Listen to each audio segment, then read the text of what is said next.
Hi friends, welcome to Diya Samayal. Hi friends, இன்னைக்கு என்ன ஸ்பெஷல்னா வேர்க்கடலை வச்சு ஒரு காரக்குழம்பு ரெடி பண்ண போறோம். வாங்க சமைக்கலாம். அதுக்கு முன்னாடி என் சேனலை சப்ஸ்கிரைப் பண்ணாதவங்க சப்ஸ்கிரைப் பண்ணிட்டு பக்கத்துல இருக்க பெல் ஐகானை கிளிக் பண்ணிட்டு வாங்க. வேர்க்கடலை குழம்புக்கு 200 கிராம் வேர்க்கடலையை 1 hour ஊற வச்சு குக்கர்ல 3 விசில் வச்சு நான் வேக வச்சு எடுத்திருக்கேன். புளி ஒரு மீடியம் லெமன் சைஸுக்கு எடுத்திருக்கேன். இதை நல்லா ஊற வச்சு நல்லா நீர்க்க கரைச்சி எடுத்துக்கோங்க. அடுப்பு பற்ற வச்சுக்கோங்க. 3 டேபிள் ஸ்பூன் நல்லெண்ணெய்.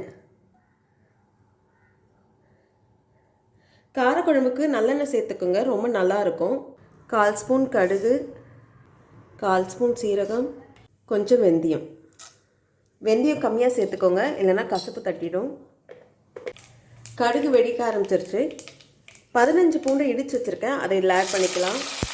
2 பச்சை மிளகாவை கீறி வச்சுருக்கேன், அதையும் இதில் ஆட் பண்ணிக்கலாம்.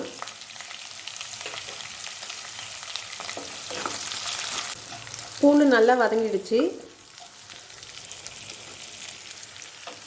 2 வெங்காயத்தை கட் பண்ணி வச்சுருக்கேன், அதையும் இதில் ஆட் பண்ணிக்கலாம். நல்லா கிளறி விடுங்க. கொஞ்சம் கருவேப்பிலை. வெங்காயம் நல்லா எண்ணெயில் வதக்கி எடுக்கணும். எந்த அளவுக்கு வதக்குறோமோ அந்த அளவுக்கு குழம்பு நல்லா டேஸ்ட்டாக வரும். வெங்காயம் நல்லா வதங்கி வந்துடுச்சு.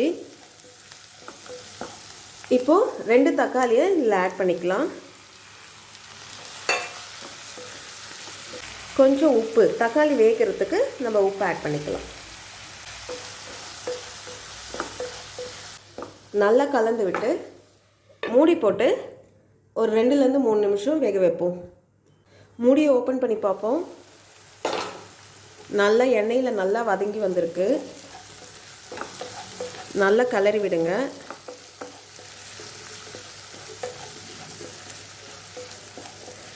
வெங்காயம் தக்காளி எல்லாமே நல்லா மசிஞ்சா மாதிரி வெந்து வந்திருக்கு. இப்போ நம்ம மசாலாவை ஆட் பண்ணிக்கலாம். 1.5 டேபிள் ஸ்பூன் மிளகாய் பொடி, 1.5 டேபிள் ஸ்பூன் தனியா பொடி,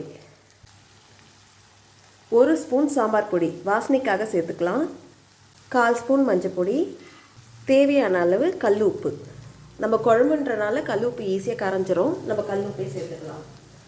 இதை நல்லா கலந்து விடுங்க.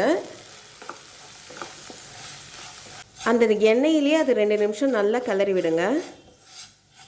அப்போ தான் அந்த பச்சை வாசனை நல்லா போகும். இந்த எண்ணெயிலே நல்லா வதக்கியாச்சு. இப்போது நான் வேக வச்ச வேர்க்கடலையை இதில் நான் சேர்த்துக்கிறேன்.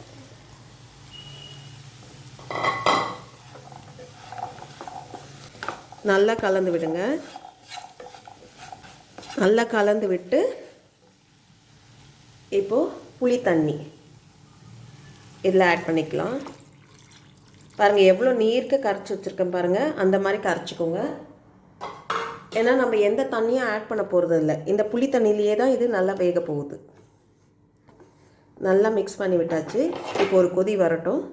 உங்ககிட்ட குழம்பு மிளகாய் பொடி இருந்தால் அதையும் 3 டேபிள் ஸ்பூனாக சேர்த்துக்கலாம். நான் தனித்தனியாக சேர்த்துருக்கேன்ல, அதுக்கு பதிலாக அதை 3 டேபிள் ஸ்பூனாக சேர்த்துக்கலாம். குழம்பு நல்லா கொதிக்க ஆரம்பிக்குது. இப்போது மூடி போட்டு லோ ஃப்ளேமில் ஒரு 10 நிமிஷம் நல்லா கொதிக்க விடலாம். மூடியை திறந்து பார்ப்போம். நல்லா சலசலன்னு கொதிச்சு குழம்பு பதத்துக்கு வந்திருக்கு. இந்த ஓரத்துலலாம் எண்ணெய் ஃபார்ம் ஆகிருக்கு பாருங்கள். கடைசியாக கொத்தமல்லி நல்லா கலந்து விடுங்க. எப்பவுமே ஒரே மாதிரி கருணக்கிழங்கு காரக்குழம்பு, மொச்சக்கொட்டை காரக்குழம்பு அந்த மாதிரி வைக்காமல் வித்தியாசமாக வேர்க்கடலில் காரக்குழம்பு வச்சு கொடுங்க. ரொம்ப டேஸ்ட்டாகவும் இருக்கும், அதே சமயம் விரும்பி சாப்பிடுவாங்க. இந்த வீடியோ உங்களுக்கு பிடிச்சிருந்தால் லைக் பண்ணுங்கள், ஷேர் பண்ணுங்கள், உங்களுடைய கருத்துக்களை எனக்கு கமெண்ட் பண்ணுங்கள். இது வரைக்கும் என் சேனலை சப்ஸ்கிரைப் பண்ணாதவங்க சப்ஸ்கிரைப் பண்ணிவிட்டு பக்கத்தில் இருக்க பெல் ஐக்கானை கிளிக் பண்ணிவிட்டு ஆல்ன்ற பட்டனை ப்ரெஸ் பண்ணுங்கள். அப்போ தான் நான் போடுற வீடியோ மிஸ் பண்ணாமல் உங்களால் பார்க்க முடியும். நன்றி, வணக்கம்.